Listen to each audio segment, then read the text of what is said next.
ವಿಚಾರ. ಅಟ್ಯಾಕ್ ಆದ್ರೂ ಕೂಡ ಕುತಂತ್ರಿ ಬುದ್ಧಿ ಬಿಡ್ತಾ ಇಲ್ಲ ಪಾಪಿ ಪಾಕಿಸ್ತಾನ. ಇದು ನಿರೀಕ್ಷೆ ಇದೆ ನಮಗೆಲ್ಲ, ಬಿಡಲ್ಲ ಅದು ಅಂತ. ಗಾಯಗೊಂಡ ಭಯೋತ್ಪಾದಕರಿಗೆ ಪಾಕ್ ಸೇನೆ ಸಾಂತ್ವನ ಹೇಳೋದಕ್ಕೆ ಮುಂದಾಗಿದೆಯಂತೆ ನೋಡಿ. ಪಾಕಿಸ್ತಾನ ಆಸ್ಪತ್ರೆಗಳಿಗೆ ಭೇಟಿ ಕೊಟ್ಟು ಪಾಕ್ ಸೇನಾಧಿಕಾರಿ ಸಮಾಧಾನ ಮಾಡ್ತಿದ್ದಾರಂತೆ, ಸಂತೈಸ್ತಿದ್ದಾರಂತೆ. ಆಸ್ಪತ್ರೆಗೆ ಭೇಟಿ ನೀಡಿ ಗಾಯಾಳು ಉಗ್ರರ ಆರೋಗ್ಯವನ್ನ ವಿಚಾರಣೆ ಮಾಡಿದ್ದಾರೆ ಅಲ್ಲಿನ ಸೇನಾಧಿಕಾರಿ. ಉಗ್ರರ ಯೋಗಕ್ಷೇಮವನ್ನ ವಿಚಾರಿಸಿ ಬರ್ತಿದ್ದಾರೆ ಪಾಕ್ ಸೇನೆಯ ಅಧಿಕಾರಿ ಅನ್ನೋದ್ರ ಡೀಟೇಲ್ಸ್ ಸದ್ಯ ಸಿಗ್ತಾ ಇದೆ. ಹಿರಿಯ ಅಧಿಕಾರಿಗಳ ನಿಯೋಗದೊಂದಿಗೆ ಆಸ್ಪತ್ರೆಗೆ ಭೇಟಿ ಕೊಟ್ಟು ಯಾರೆಲ್ಲ ಗಾಯಗೊಂಡಿದ್ದಾರಲ್ಲ ಉಗ್ರರು ಅವರ ಆರೋಗ್ಯವನ್ನ ವಿಚಾರಿಸಿಕೊಂಡು ಬರ್ತಿದ್ದಾರೆ. ಜೈಷ್ ಎ ಮೊಹಮ್ಮದ್ ಉಗ್ರರ ನೆಲೆ ಮೇಲೆ ಭಾರತದಿಂದ ದಾಳಿಯಾಗಿದೆ. ಭಾರತದ ದಾಳಿಯಿಂದ ಉಡಿ ಸಾಗಿರುವ ಉಗ್ರರನ್ನ ಯಾರು ಗಂಭೀರವಾಗಿ ಗಾಯಗೊಂಡು ಆಸ್ಪತ್ರೆಗೆ ದಾಖಲಾಗಿದ್ದಾರಲ್ಲ ಅವರನ್ನ ವಿಚಾರಿಸಿಕೊಂಡು ಬರ್ತಿದ್ದಾರೆ ಸೇನಾಧಿಕಾರಿಗಳು. ವಿಶ್ವದ ಮುಂದೆ ಪಾಕಿಸ್ತಾನ ಯಾವಾಗ್ಲೂ ಹೇಳೋದು ನಾವು ಉಗ್ರರನ್ನ ಪೋಷಣೆ ಮಾಡ್ತಿಲ್ಲ, ಉಗ್ರರಿಗೆ ನೆಲೆ ಕೊಟ್ಟಿಲ್ಲ ಅಂತ. ಆದ್ರೆ ಈಗ ಮಾಡ್ತಾ ಇರೋದು ಏನು ಅನ್ನೋದು ಪ್ರಶ್ನೆ. ಈಗ ಮಾಡ್ತಾ ಇರೋದು ಏನಂತ ಪ್ರಶ್ನೆ. ಯಾರೀ ಅವರು ಉಗ್ರರು? ಅವ್ರ ಆರೋಗ್ಯ ವಿಚಾರಿಸೋದಕ್ಕೆ ಹೋಗ್ತಾ ಇದ್ದೀರಿ, ವಿಚಾರಿಸಿದ್ದಾರೆ. ಅದರ ನೇರ ದೃಶ್ಯಗಳನ್ನ ತಾವು ಗಮನಿಸ್ತಾ ಇದ್ದೀರಿ. ಜೈಷ್ ಇ ಮೊಹಮ್ಮದ್ ಉಗ್ರ ಸಂಘಟನೆಯ ಕೆಲವರು ಗಂಭೀರವಾಗಿ ಗಾಯಗೊಂಡಿದ್ದಾರೆ, ಅವರನ್ನ ವಿಚಾರಿಸ್ತಾ ಇರುವಂತಹ ನೇರ ದೃಶ್ಯಗಳು. ಈ ಉಗ್ರ ಸಂಘಟನೆ ಯಾವಾಗಿದ್ರೂ ಕೂಡ ಭಾರತಕ್ಕೆ ಮಾರಕ. ಹಲವು ದಾಳಿಗಳ ರೂವಾರಿ ಈ ಉಗ್ರ ಸಂಘಟನೆ. ಆ ಉಗ್ರ ಸಂಘಟನೆಯ ಉಗ್ರರನ್ನ ಉಡಿಸ್ ಮಾಡೋದು ಭಾರತೀಯ ಸೇನೆಯ ಧ್ಯೇಯ. ಬಟ್ ಆ ಉಗ್ರರ ಆರೋಗ್ಯವನ್ನ ವಿಚಾರಿಸೋದಕ್ಕೆ ಅವ್ರು ಕೇಳಿ ನೋಡಿ ಏನಂತಾರೆ ಗೊತ್ತಾ, ಅವ್ರು ಉಗ್ರರಲ್ಲ, ನಮ್ಮ ಸಿವಿಲಿಯನ್ಸ್. ನೋಡಿ ನಾವು ಸಿವಿಲಿಯನ್ಸ್ಗೆ ಎಷ್ಟು ಏಟ್ ಆಗ್ಬಿಟ್ಟಿದೆ ನೋಡಿ, ಸಿವಿಲಿಯನ್ಸ್ ಮೇಲೆ ಭಾರತ ದಾಳಿ ಮಾಡಿಬಿಟ್ಟಿದೆ, ಅವ್ರದ್ದೇನ್ ತಪ್ಪಿತ್ತು ಪಾಪ, ನಾರ್ಮಲ್ ಸಿವಿಲಿಯನ್ಸ್ ನಾಗರಿಕರ ಮೇಲೆ ದಾಳಿ ಮಾಡಿದೆ ಅಂತ ಬಿಲ್ಡಪ್ ಕೊಡೋಕ್ಕೆ ಇಂಥವೆಲ್ಲ ಮಾಡೋದು. ಇವ್ರಿಗೆ ಬೇರೆ ಕೆಲಸ ಇಲ್ಲ. ಈ ಒಂದು ಏನು ಗೊತ್ತಾ, ಸೆರಗಿನಲ್ಲಿ ಕಟ್ಟಿಕೊಂಡಂತಹ ಕೆಂಡ ನಾಳೆ ಬೆಂಕಿಯಾಗಿ ಇಡೀ ದೇಹವನ್ನೇ ಸುಟ್ಟು ಬಿಡುತ್ತೆ ಅನ್ನೋದ್ರ ಅರಿವಿದ್ದರೂ ಕೂಡ ಇಂಥ ಕಿತಾಪತಿ ಕೆಲಸವನ್ನ ಮಾಡ್ಕೊಂಡೇ ಜೀವನ ಮಾಡ್ಕೊಂಡು ಬಂದಿದ್ದಾರೆ. ಅವರು ಉಗ್ರರಿಲ್ಲ ಅಂತಂದ್ರೆ ಅವ್ರಿಗೆ ಉಳಿಗಾಲ ಇಲ್ಲ. ಉಗ್ರರು ಬೇಕು ಅವ್ರಿಗೆ. ಯಾಕೆ ಅಂತಂದ್ರೆ ಇಂಡಿಯಾ ಹೆಸರು ಹೇಳ್ಕೊಂಡು ಅಮ್ಮ ತಾಯಿ ಅಂತ ಭಿಕ್ಷೆ ಬೇಡ್ಕೊಂಡು ಅಲ್ಲಿ ಇಲ್ಲಿ ದುಡ್ಡು ತಂದು ಜೀವನ ಮಾಡೋಂಥವ್ರು ಇವರು. ಸೊ ಇವತ್ತು ಆ ಉಗ್ರರು ಇಲ್ಲ ಅಂತಂದ್ರೆ ಅವ್ರಿಗೆ ಜೀವನ ಇಲ್ಲ ಅಂತ ಉಗ್ರರನ್ನ ಪೋಷಿಸಬೇಕಾಗಿದೆ. ಸೊ ಹಾಗಾಗಿ ಅಲ್ಲಿ ಹೋಗಿ ಇದನ್ನ ದೊಡ್ಡ ಬಿಲ್ಡಪ್ ಕೊಡ್ತಾರೆ. ನೋಡಿ ಇವರು ಇಲ್ಲಿ ಮಲ್ಕೊಂಡಿದ್ದಾನಲ್ಲ, ಇಲ್ಲಿ ಗಡ್ಡ ಬಿಟ್ಕೊಂಡು ಈ ಮನುಷ್ಯ ಇವನು ಪಾಪ ನಮ್ ನಾಗರಿಕ ಇವನು ಅಂತ ಹೇಳ್ಕೊಳಕ್ಕೆ ಇವರು. ಸೊ ಇಂಥದ್ದೆಲ್ಲ ನಾವು ತೋರ್ಸ್ಲೇಬಾರ್ದು ಇವ್ರದ್ದು. ಹುತಾತ್ಮರು ನೋಡಿ ಇವರೆಲ್ಲ ಏನು ಗಡಿಯಲ್ಲಿ ನಿಂತು ಯುದ್ಧ ಮಾಡುವಾಗ ಒಬ್ಬೊಬ್ನ ನೋಡಿದ್ರೆ ದೊಡ್ಡ ಟೆರರಿಸ್ಟ್ಗಳು ಇದ್ದಂಗೆ ಇದಾವೆ ಅವೆಲ್ಲ. ನಾಳೆ ಇವೇ ಬಂದ್ಬಿಟ್ಟು ಸುಸೈಡ್ ಬಾಂಬರ್ ಆಗಿ ನಮ್ ಜನರನ್ನೆಲ್ಲ ಕೊಲ್ಲೋದು ಇವರು. ಬದುಕಿದಾರಲ್ಲ ಇವರು. ನನಗೂ ಕೂಡ ಈ ಸಾವುಗಳಾಗ್ಲಿ ದಾಳಿಗಳಾಗ್ಲಿ ಯಾವತ್ತು ತಾವೆಲ್ಲ ನಾನು ಎಸ್ಪೆಷಲಿ ನಾನು ಅವೆಲ್ಲ ಇಷ್ಟಪಡಲ್ಲ. ಬಟ್ ಪದೇ ಮಾಡ್ತಾ ಇದ್ರು ಕೂಡ ಸುಮ್ಮನೆ ಕುತ್ಕೊಂಡಿದೀವಿ. ಒಂದು ದೇಶವಾಗಿ ನಾವು ನಮ್ಮ ವೈಯಕ್ತಿಕವಾಗಿ ನಾವು ಏನೇ ಇರ್ಬೋದು, ನಾವು ಪಾಲಿಸುವ ಧರ್ಮ ಏನೇ ಇರಬಹುದು ಅಥವಾ ನಮ್ಮ ಧರ್ಮಗಳು ಏನ್ ಹೇಳ್ತವೆ ಇರಬಹುದು, ಆದ್ರೆ ಒಂದು ದೇಶ ಅಂತ ಬಂದಾಗ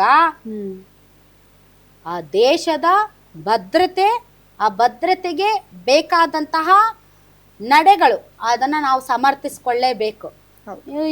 ಇವು ಹುಟ್ಟು ಅವು ಉಗ್ರಗಾಮಿಗಳು, ಅವರು ಉಗ್ರಗಾಮಿಗಳು. ಚೆನ್ನಾಗಿದಾವ ಅವಕ್ಕೆ ಜೋಡಿ.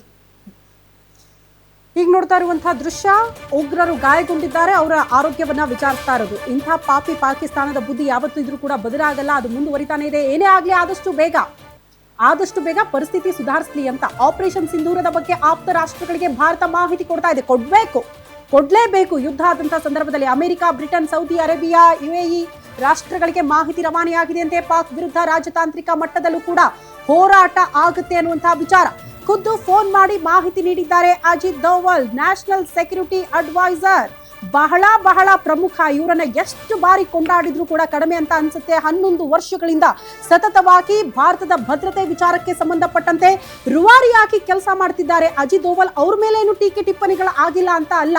ಹಲವು ಬಾರಿ ಈ ಕಂದಹಾರ್ ವಿಮಾನ ಅಪಹರಣ ವಿಚಾರಕ್ಕೆ ಸಂಬಂಧಪಟ್ಟಂತೆ ಮುಂಬೈ ದಾಳಿ ಆದಂತಹ ಸಂದರ್ಭದಲ್ಲಿ ಇವ್ರು ತೆಗೆದುಕೊಂಡಿರುವಂತಹ ನಿರ್ಧಾರಗಳನ್ನ ಅನೇಕರು ಪ್ರಶ್ನೆ ಮಾಡಿದ್ದಾರೆ, ವಿರೋಧ ಮಾಡಿದ್ದಾರೆ.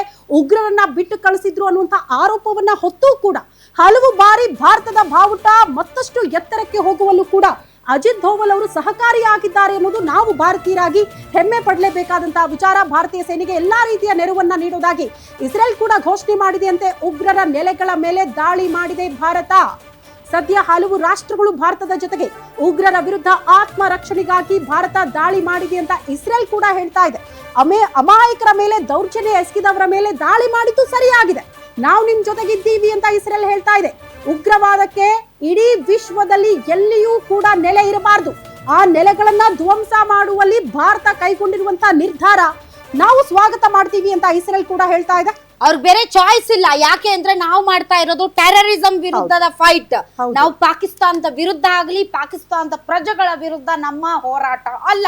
ನಮ್ಮ ಹೋರಾಟ ನಮ್ಮ ಭಾರತದ ಗಡಿ ಒಳಗಿಂದ ಅಕ್ರಮವಾಗಿ ನುಸುಳಿ ನಮ್ಮ ಭಾರತದ ಪ್ರಜೆಗಳನ್ನ ಗುಂಡಿಕ್ಕಿ ಕೊಂದು ನಮ್ಮ ಭಾರತ ದೇಶದಲ್ಲಿ ಅಸ್ಥಿರ ವಾತಾವರಣವನ್ನ ಸೃಷ್ಟಿ ಮಾಡಿಸೋದಕ್ಕೆ ಪ್ರಯತ್ನ ಪಟ್ಟಂತ ಉಗ್ರಗಾಮಿಗಳ ನೆಲೆಗಳನ್ನ ಉಡಾಯಿಸಿದ್ದೀವಿ. ಸೊ ಯಾರ್ಯಾರು ಟೆರರಿಸಂ ವಿರುದ್ಧವಾಗಿದ್ದಾರೋ ಅವರು ನಮಗೆ ಸಪೋರ್ಟ್ ಮಾಡ್ತಾರೆ, ಯಾರು ಟೆರರಿಸಂ ಪರವಾಗಿದ್ದಾರೋ ಅವರು ಪಾಕಿಸ್ತಾನಕ್ಕೆ ಸಪೋರ್ಟ್ ಮಾಡ್ತಾರೆ. ಜೈಶಂಕರ್ ಅವರ ಟ್ವೀಟ್ ನ ಅರ್ಥ ಅದೇ, ಇಡೀ ಪ್ರಪಂಚ ಭಯೋತ್ಪಾದನೆಯ ವಿರುದ್ಧ ನಿಲ್ಲಬೇಕು. ಸೊ ಭಯೋತ್ಪಾದನೆಯ ವಿರುದ್ಧ ನಿಲ್ಲಬೇಕು ಅಂದ್ರೆ ಇವತ್ತು ಭಯೋತ್ಪಾದನೆಯ ವಿರುದ್ಧ ನಾವೇನು ಸಮರ ಸಾರಿದ್ದೇವೆ ಅದಕ್ಕೆ ಸಪೋರ್ಟ್ ಮಾಡಬೇಕು. ಇವತ್ತು ಏನು ನಾವು ಭಯೋತ್ಪಾದಕರ ವಿರುದ್ಧ ಬಾಂಬ್ ಹಾಕಿದ್ದೇವೆ ಅದಕ್ಕೆ ಸಪೋರ್ಟ್ ಮಾಡಬೇಕು. ಇಲ್ಲ ನೀವು ಮಾಡಿದ್ ಸರಿ ಇಲ್ಲ ಅಂದ್ರೆ ನೀವು ಭಯೋತ್ಪಾದಕರ ನೆರವಿಗೆ ನಿಂತ ಭಯೋತ್ಪಾದಕ ರಾಷ್ಟ್ರ ಅಂತ ಪ್ರಪಂಚ ನೋಡುತ್ತೆ, ಬೇರೆ ದಾರಿ ಇಲ್ಲ. ಹೀಗಾಗಿ ಇವತ್ತು ಯಾವುದೇ ದೇಶ ಆಗಲಿ ಟೆರರಿಸಂ ವಿರುದ್ಧ ಒಂದಾಗಬೇಕು.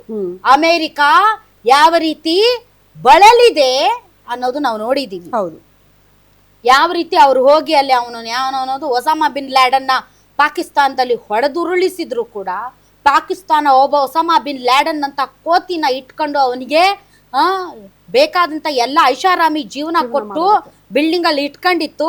ಅಮೆರಿಕ ಸೇನೆ ಬಂದು ಉಡಾಯಿಸಿ ಅವನ್ ಹೆಣನೂ ಸಿಗದೆ ಇರೋ ತರ ಸಮುದ್ರದಲ್ಲಿ ಹಾಕಿ ಬಿಸಾಕ್ ಹೋಯ್ತು.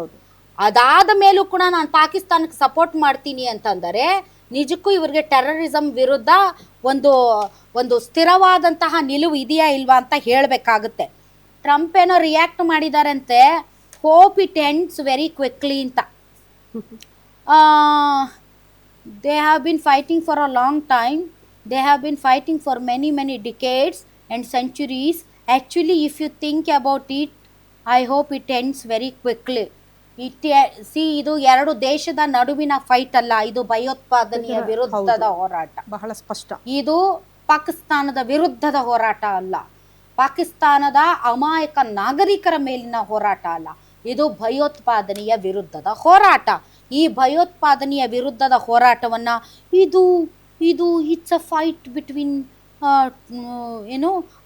Many decades, centuries, long time. ಇದೆಲ್ಲ ಕತೆಗಳು ಬೇಡ ಅಲ್ವಾ? ಹೌದು. ಅಲ್ಲ ನಾನ್ ನೋಡೋದು ಹಿಂಗೆ, ಬೇರೆಯವ್ರು ಹೆಂಗಾದ್ರೂ ಬೇರೆ ತರ ನೋಡಬಹುದು ಅಂತ.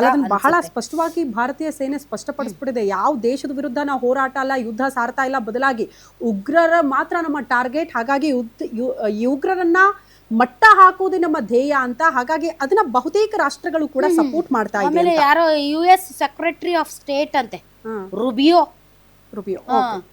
ಪಾಕಿಸ್ತಾನ ಏನೋ hopefully ends quickly and will continue to engage both Indian and Pakistan leadership towards a peaceful resolution. US secretary. ಇವ್ರಿಗೆ ಇಂಡಿಯಾ ಪಾಕಿಸ್ತಾನ ಯುದ್ಧ ಅಲ್ಲ ಇದು, ಇದು ಭಯೋತ್ಪಾದನೆಯ ವಿರುದ್ಧದ ಯುದ್ಧ. ಸೊ ಇವರು ನಾನು ಹಿರಿಯಣ್ಣ ನಂದೆಲ್ಲಿ ಇಡ್ಲಿ ಅಂತಂದ್ರೆ ನಮ್ಮ ಭಾರತ ಸರ್ಕಾರ ಅದಕ್ಕೆಲ್ಲ ಸೊಪ್ಪು ಹಾಕಬಾರ್ದು. ಯಾಕೆ ಅಂದ್ರೆ ನಾವೇನ್ ತಪ್ಪು ಮಾಡಿಲ್ಲ, ನಾವೇನ್ ಕಾಲ್ ಕೆರ್ಕೊಂಡು ಹೋಗಿಲ್ಲ. ನಾವು LOC ನಾವೇ ಒಪ್ಕೊಂಡಿರುವಂತ ಶಿಮ್ಲಾ ಒಪ್ಪಂದವನ್ನ ನಾವೇನು ಅದನ್ನ ಕ್ರಾಸ್ ಮಾಡಿಲ್ಲ. ನಾವು ಭಯೋತ್ಪಾದಕರ ನೀವ್ ಹೆಂಗ್ ಬಂದ್ರಿ, ನೀವ್ ಹೆಂಗ ಹೋದ್ರಿ ಪಾಕಿಸ್ತಾನದೊಳಕ್ಕೆ, ಪಾಕಿಸ್ತಾನಕ್ಕೆ ಒಳಗ ಹೋಗಿ ನೀವು ಒಸಾಮಾ ಬಿನ್ ಲ್ಯಾಡನ್ನ ಹೆಂಗ್ ಹೊಡೆದ್ರಿ ಅಂದ್ರೆ ನಾವ್ ಮಾಡ್ಬಾರ್ದು, ಅವ್ರು ಮಾತ್ರ ಮಾಡ್ಬೇಕು. ಅವ್ರು ಮಾಡ್ಬಿಟ್ರು ನಾವು ಸೂಪರ್ ಪವರ್ ಅಂತ ಹೇಳ್ಬೇಕು, ನಾವು ಮಾತ್ರ ಮಾಡ್ಬಾರ್ದು. ಇಲ್ಲ ನೀವಿಬ್ರು ಒಂದಾಗ್ಬೇಕಪ್ಪ, ನೀವಿಬ್ರು ಎಲ್ಲ ಮಾತಾಡ್ಬೇಕಲ್ಲ, ಇಂಡಿಯಾ ಪಾಕಿಸ್ತಾನ ನೀವಿಬ್ರು ಕುತ್ಕೊಂಡು ಮಾತಾಡಿ ನೀವು ಬಗೆಹರಿಸು, hope it ends very quickly ಅಂತ ಇವ್ರು ಭಾಷಣ ಹೊಡೆಯೋದು. ಹೌದು, ಈ ಭಾಷಣಕ್ಕೆಲ್ಲ ಬಗ್ಬಾರ್ದು. ಅವಾಗಲೂ ಅಷ್ಟೇ, ಇಂದಿರಾ ಗಾಂಧಿ ಅವರು 1971 ಫುಲ್ ಫ್ಲೆಜ್ಡ್ ವಾರ್ ಮಾಡಿದಾಗ ಅವರು ಕೂಡ ನೋಡಿದೀವಿ. ಈ ಒಂದು ಬಹಳಷ್ಟು ಡಾಕ್ಯುಮೆಂಟ್ರಿಗಳಲ್ಲಿ, ಬಹಳಷ್ಟು ಸಿನಿಮಾಗಳಲ್ಲಿ ಕಂಗನಾ ರಣಾವತ್ ಮಾಡಿದ್ರಲ್ಲ ಹೌದು. ಆ ಒಂದು ಸಿನಿಮಾದಲ್ಲೂ ಕೂಡ ಯಾವ ರೀತಿ ಯಾವ್ದು ಅದು ಅದರ ಪ್ರಪಗಾಂಡ ಅಜೆಂಡಾ ಅದ್ ಬೇರೆ ವಿಚಾರ, ಅದನ್ನ ನಾವು ಡಿಸ್ಕಸ್ ಮಾಡೋದು ಬೇಡ. ಬಟ್ ಅಮೆರಿಕಾಗೆ ಹೋಗಿ ಅಲ್ಲಿ ಅಧ್ಯಕ್ಷರನ್ನ ಹೆಂಗೆ ಇಂದಿರಾ ಗಾಂಧಿ ಅವರು ಬಂದ್ಬಿಟ್ಟು ಸಪೋರ್ಟ್ ತಗೊಂಡು ಹೆಂಗ್ ಮಾಡಿದ್ರಲ್ಲ, ಹಂಗೆ ಇವತ್ತು ಕೂಡ ನರೇಂದ್ರ ಮೋದಿ ಅವರು ಅಮೆರಿಕಾಗ ಹೋದ್ರೆ ಅಲ್ಲಿರೋ ಅಧ್ಯಕ್ಷರಿಗಿಂತ ಜಾಸ್ತಿ ಫಾನ್ ಫಾಲೋವಿಂಗ್ ನಮ್ಮ ಮೋದಿ ಅವ್ರಿಗೆ ಗುಣಕ್ ಮತ್ಸರ ಬೇಡ. ಸೊ ಇಂತಹ ಸಂದರ್ಭದಲ್ಲಿ ನಾನು ಹಿರಿಯಣ್ಣ, ನಾನು ಮಧ್ಯ ಬಂದ್ಬಿಡ್ತೀನಿ, ನಾ ಮಧ್ಯಸ್ಥಿಕೆ ವಹಿಸ್ತೀನಿ, ನೀ ಜಲ್ದಿ ಮುಗಿಸ್ಕೊಂಬಿಡಿ, ಇದು ಇಲ್ಲಿಗೆ ಎಂಡ್ ಆಗ್ಬಿಡ್ಬೇಕು, ಇದು ಮುಂದಕ್ಕೆ ಹೋಗ್ಬಾರ್ದು, ಬಿಟ್ಟಿ ಸಲಹೆಗಳನ್ನ ತಗೊಳ್ಬಾರ್ದು ಅಷ್ಟೇ.